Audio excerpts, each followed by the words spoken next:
Welcome back to Crypto Hipster. I'm Shamil Hassan, the Crypto Hipster, and today I'm beginning a new series. The last 9, 10 solo episodes focused on content that is now resides in my book, People Are People, Signals from the Human Side of Systems, which is available on Amazon, anywhere you buy your favorite books, really. Um, today, today we're shifting gears.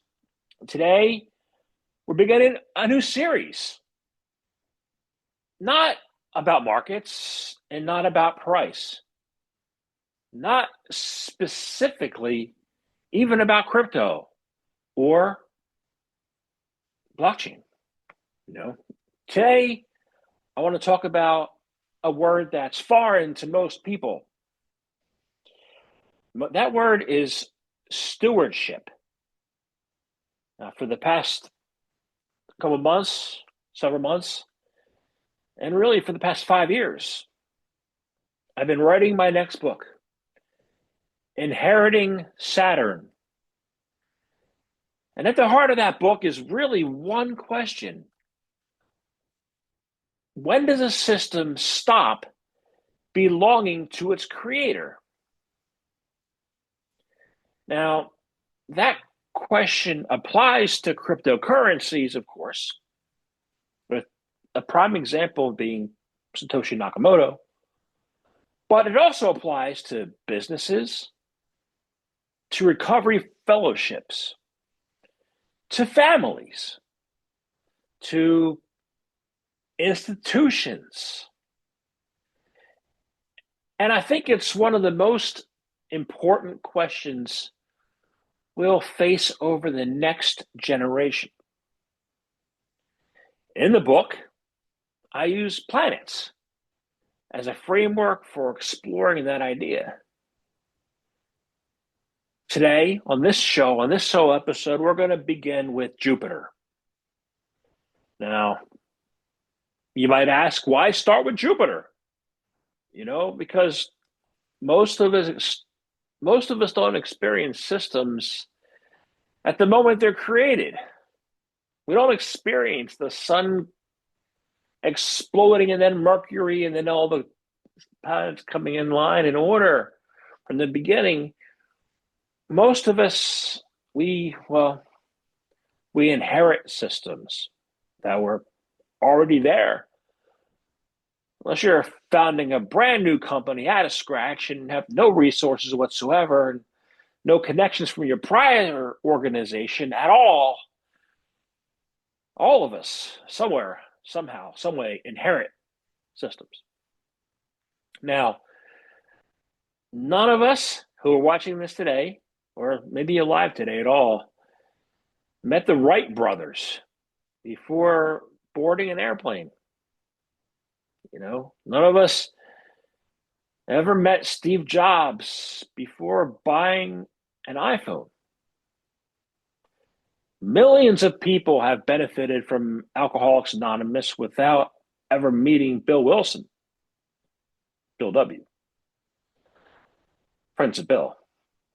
Millions of people own Bitcoin without ever having had a conversation with Satoshi Nakamoto.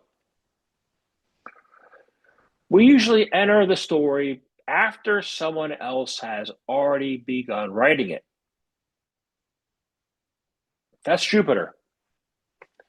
Jupiter is where ideas become communities. They expand. It's where founders discover whether what they've built will actually survive them. And today, I'm going to introduce the first 4 residents of Jupiter. There are 25 residents of Jupiter. Today, we're going to talk about the first 4, who I call the Mount Rushmore of Jupiter. But there's no Mount Rushmore on Jupiter, so it's I don't know, first four. The first resident is Bill Wilson. I mentioned his name already. He's the founder of Alcoholics Anonymous. And I'm not talking about him simply because he founded Alcoholics Anonymous, but because he understood something that many founders never do, right?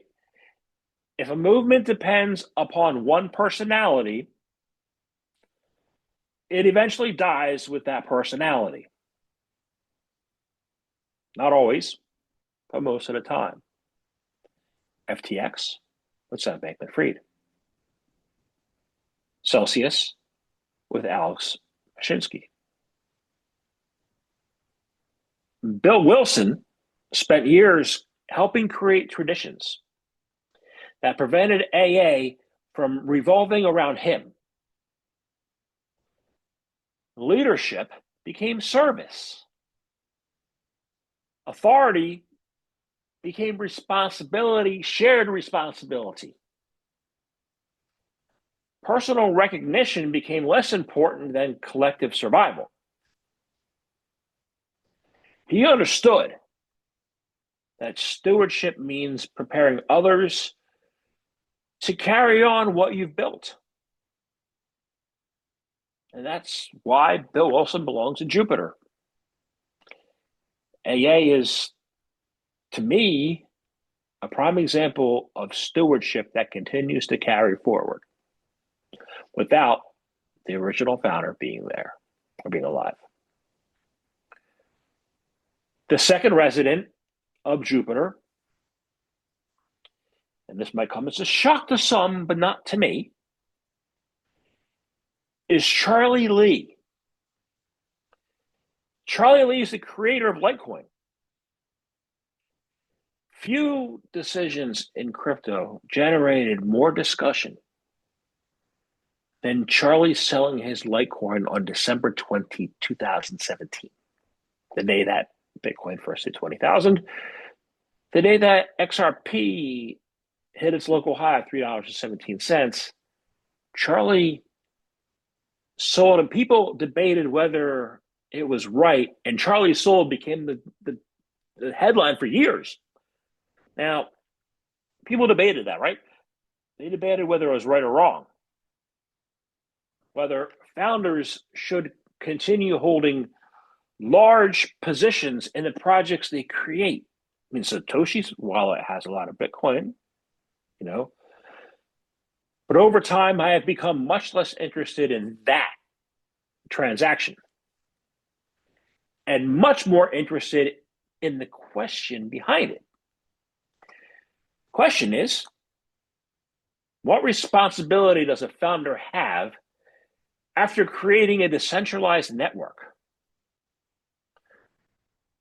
Should the founder remain the center of gravity forever? Or is there a point where stepping back actually strengthens the system? Now, whether you agree with Charlie's decision isn't really the point. The point is that he forced us to think about stewardship instead of ownership. The third resident, you may not have ever heard his name unless you're in the Litecoin community. His name is David Schwartz. He's not the CTO of Ripple, not that guy. David Schwartz from the Litecoin Foundation. David didn't create Litecoin, Charlie did, right? David inherited responsibility for helping to preserve it. Now, history celebrates founders, right? But communities survive because of stewards. These are the people who answer emails, who organize conferences, who support developers and help newcomers. They represent the project with consistency year over year. Those people rarely become famous. But without them, the communities fade away. Founders light the fire for all, but stewards keep it burning. So he deserves a spot in the first four. And the fourth one is not a crypto person at all. I think he's 100 now. His name is Hank Greenberg. For me, Hank represents stewardship at an institutional scale. During my years of AIG, at AIG, which were from 2005 to 2017 with a couple breaks in between, I became fascinated by a different question. How do you build something so large that it continues functioning beyond the people who created it? Now, how do you preserve culture? How do you transfer values? How do you prepare future leaders?